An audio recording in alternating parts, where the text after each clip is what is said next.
Hey, Mike. What? Who's got next?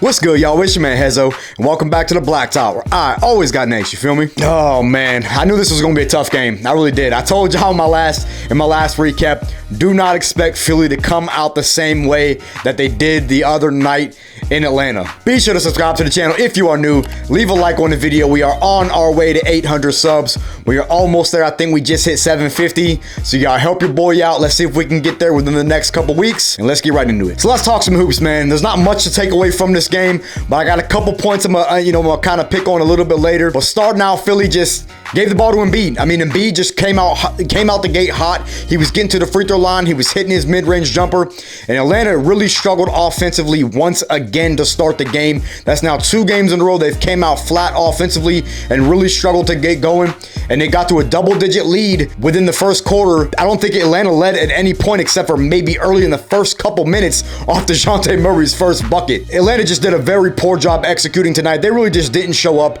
Now, I want to give credit to Philly because they just dominated this game from start to finish. However, Atlanta did make a run late in the second half, which I do want to talk about a little bit later. I got to give credit to Atlanta as well for at least fighting to get back into the game. Ultimately we did come up short, but Joel Embiid was just too much in the end.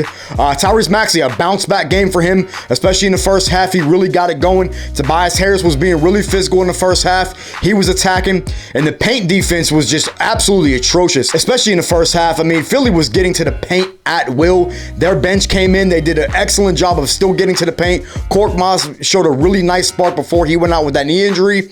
Shake Milton had a nice game off the bench. Philly just dominated the game, especially in the paint. It was just very tough to watch, man. Atlanta's defense was just absolutely atrocious. I'm going to talk about Nate McMillan. Y'all know that's coming. I'm going to talk about him a little bit later. Atlanta gave up 37 points at the end of the first quarter. That's bad defense, man. There's just no other way to slice it. That is bad defense. You know, DeJounte Murray did everything he could in the first half to get these guys back into the game. Once the bench unit came in, once again, the bench unit not productive outside of AJ Griffin.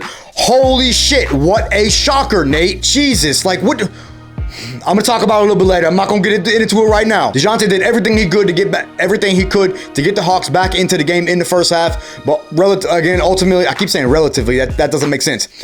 Ultimately, they were down 16 going into the second half. Now the second half rolls around, and it was kind of more of the same. Atlanta still comes out the gate struggling offensively. They're not making shots. They're missing threes. Shot poorly from distance all night long. And we clearly see that we are missing a guy like Kevin Huerter, and we're missing Bogdanovic off the bench with their ability to stretch the floor. I really wish Kevin Huerter was still on this roster. I've criticized him in the past, but the dude's a lethal shooter, and Atlanta needs that right now. We are definitely struggling from deep. One of the worst three-point shooting teams in the NBA, and it's probably not going to change, at least until Bogey comes back or AJ Griffin starts to get more consistent minutes and is the lead guy off the bench. Philly goes up 27 points in the second half, and it looked like this team was just dead in the water. I'm like, holy shit, look we have here another blowout, looking like the Toronto game all over again. But Atlanta goes on that late third quarter run, huge run in the third quarter, and really cut it back down to single digits late. There was a couple possessions where they really gave away. When it was an 11-point game, you turn the ball over. Frank Kaminsky passed up a wide open 3, and then Jalen Johnson turned the ball over, which led to a 4-point play down the other end when Niang hit that 3 and got fouled. That's just bad execution, man. You have to do a better job than that when you are trying to climb back into the game when you're on a huge run. Could have cut it to single digits at that point, but then it turns into a 14-point game. Now, eventually, Atlanta did cut it down to a 6-point game late in the fourth quarter, but Joel Embiid was still too much in the end. He kept getting to the free throw line, and Atlanta just could not quite climb fully back into it. Now, again, a 6-point game is anyone's game, but then the next possession, Joel Embiid got fouled, and it was an 8-point game, and then I think Atlanta misses the next shot, and then they go up, another 10 or 11 points. Very hard for you to climb back into a game when you are down 27 in the second half. You're not going to win ball games like that. You're just not. You have to do a better job throughout the entire game. It's just very frustrating to watch, especially when AJ Griffin does not get into the game until the freaking fourth quarter, when you're struggling for offense the entire game. Your 3 ball's not falling. You're looking for offense, but yet AJ Griffin still does not get into the game. And then as soon as he gets into the game, he hits a 3-point off of a screen, immediately is an offensive impact. AJ Griffin had 9 points in the fourth quarter and a beautiful poster on Joel Embiid on a fast break to get the and one. I don't understand what Nate McMillan needs to see more out of this kid to give him consistent minutes. We've seen him in spot minutes, but we have yet to see him get consistent rotation minutes this season. And it's so fucking frustrating when this bench has been dog shit the entire season, but AJ Griffin has been the one bright spot of this bench, but can't consistently find his way into the rotation. Fire Nate McMillan. This is ridiculous. Whew, I was starting to get a little heated there, man. It's starting to get a little heated. I just get so frustrated when I watch bad coaching, and that's really what it was. It was strictly bad coaching on Nate's end. I don't think he's the answer at the head coach for this team. I just don't. So I'm gonna get into my final takeaways, man.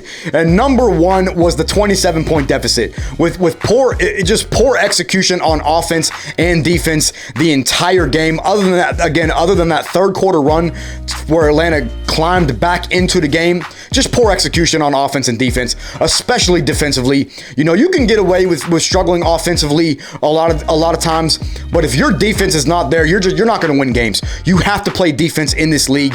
You have to be able to keep guys off the free throw line, and you have to keep guys out of the paint. Philly just dominated the paint over and over the entire night. It was just very frustrating to watch. Number two, again, AJ Griffin, man. AJ Griffin, I don't know how much more I can say about this kid. This kid's special. This kid is special, and I hope at some point he does find his way into the full rotation where he's the first or second guy to come off the bench for the Hawks, especially when you're struggling offensively.